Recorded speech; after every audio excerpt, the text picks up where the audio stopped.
Pada masa kini, tidak bisa dipungkiri bahwa gereja sedang berhadapan dengan suatu perubahan sosial yang disebabkan oleh perkembangan pesat teknologi. Secara khusus, perkembangan tersebut berkenaan dengan digitalisasi. Perlu disadari, hadirnya teknologi digital melalui internet lantas membuat segala sesuatu perlu kembali menyesuaikan dirinya, termasuk gereja itu sendiri. Berkaitan dengan itu, gereja kemudian perlu melihat perkembangan teknologi sebagai suatu kesempatan untuk menghadirkan manfaat. Jean Nicolas Bazin dan Jerome Cotin memaparkan ada 3 cara terbaik untuk mendorong internet agar bermanfaat bagi gereja, yakni pertama, sebagai alat informasi atau sebagai alat berdialog dan bertukar komunikasi, lalu sebagai alat untuk pencerahan, dan terakhir sebagai alat untuk menyatakan kehadiran. Berdasarkan hal ini, gereja kemudian dapat hadir lewat wujud gereja digital sebagai upaya untuk menanggapi perkembangan teknologi. Oleh sebab itu, menarik untuk meninjau berbagai pemikiran yang bisa dijadikan dasar pijak guna memperoleh suatu pandangan teologis terkait gereja digital itu sendiri. Dewasa ini, penggunaan teknologi internet merupakan sikap yang wajar dan biasa. Salah satu buktinya terlihat dari perilaku penggunaan media sosial dan internet pada perangkat pintar yang telah menjadi kebiasaan di masyarakat kita.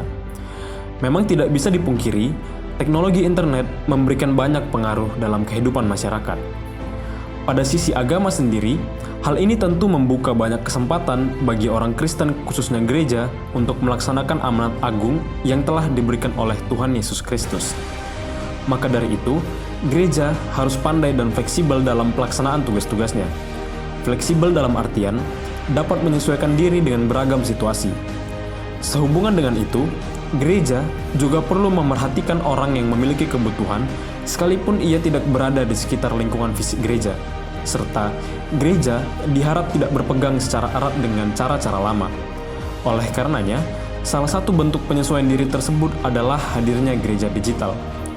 Upaya penyesuaian diri ini perlu menjadi suatu keharusan, sebab seperti dijelaskan oleh Theodor Wedel, bahaya abadi yang dihadapi oleh gereja adalah ketidakrelevanan. Berkaitan dengan gereja digital tersebut, dokumen Gaudium et Spes yang diresmikan oleh Konsili Vatikan II dapat dijadikan sebagai salah satu dasar guna mewujudkan gereja digital. Hal ini sejalan dengan pemikiran Renaldo Fulgentio Tardelli yang mendorong kesadaran para religius bahwa internet adalah media baru dalam perjumpaan dengan Allah.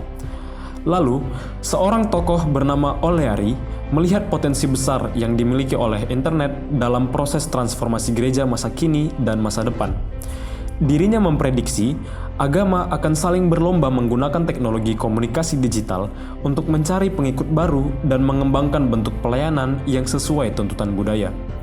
Sebagai tambahan, Stetzer melalui istilah teknologifikasi gereja miliknya menjelaskan bahwa perkembangan teknologi adalah sebuah tantangan sekaligus peluang yang sangat besar di mana setiap individu, jemaat, maupun para pelayan firman perlu memanfaatkan teknologi untuk memungkinkan pelaksanaan misi gereja.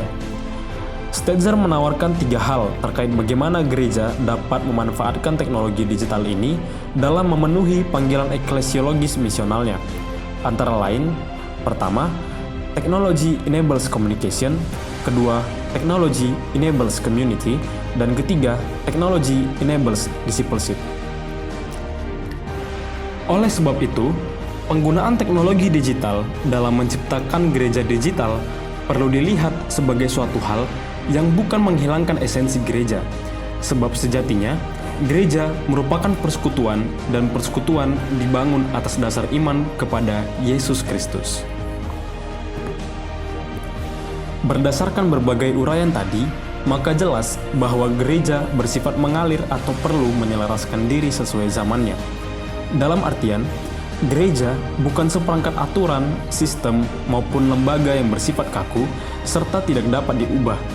Sehingga, pelaksanaan gereja digital dalam era kemajuan teknologi seperti pada masa sekarang harus dianggap sebagai upaya untuk menjawab tantangan zaman dan suatu bentuk penginjilan yang kontekstual, di mana dalam praktik pelayanannya, gereja digital tetap tidak kehilangan esensinya sebagai saluran berkat Allah bagi dunia.